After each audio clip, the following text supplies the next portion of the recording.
Assalamu Walaikum. Hello friends, how are you? Welcome back to my another video.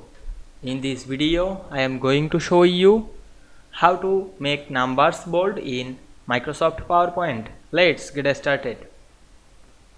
At first, you have to open a PowerPoint presentation. Now you want to make numbers bold. At first, we go to the home menu, select the new slide drop down menu. Now I am create a blank slide. Then go to the insert menu, select the text box and draw a text box. Now I am write any number. Now we want to make the number bold. Firstly select the number.